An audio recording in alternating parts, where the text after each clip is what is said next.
Tetapi apabila diketahui sehingga Astro TV saluran pernafasan untuk menjadi seorang isteri kepada seorang lelaki berusia HD atau dengar dan lihat hasilnya adalah lebih kurang sama dengan yang apabila diketahui oleh tentera matahari.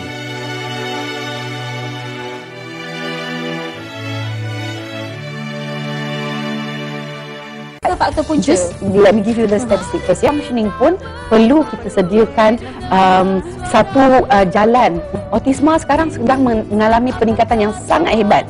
Peningkatan berlipat-lipat boleh hidup berdikari. Sebab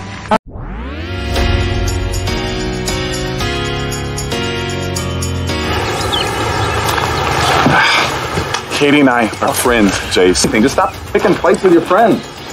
All three of them were big buddies all through high school. Katie and I are friends. Skip anything to take it back. Well, then stop pushing her.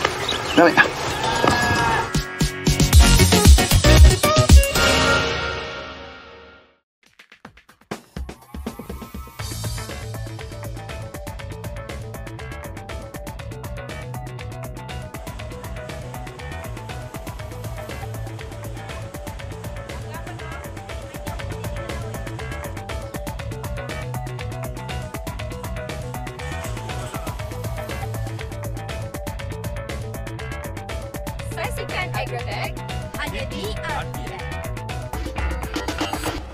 Itu pun dah mencukupi. InsyaAllah kalau kita pergi kerja. InsyaAllah dia nak menjelajah seluruh Malaysia. Okey, jadi penjelajahan.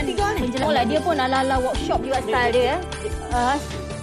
Ini sebenarnya dalam rahsia. Kita akan terus war-warkan bagaimana anda menyertainya, tapi dalam rahsia 3K, kita nak mengetahui keadaan enjin kita. Kita nak tahu kita tengah joget macam mana tadi. mula dari seminar 3K nanti, kita akan terus war-warkan bagaimana anda kita akan terus war-warkan bagaimana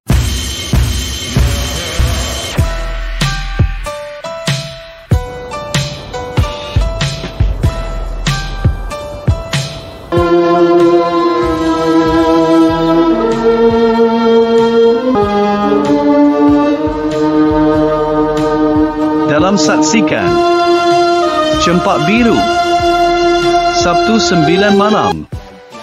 Panggung 1 hanya di TV1. Tetapi anda juga tidak dapat dielakkan. Kami ingin mengucapkan drama. Kami juga menyediakan pinjaman berlandaskan syariat Nabi Ibrahim. Kehidupan. Program yang dianjurkan untuk menjadi.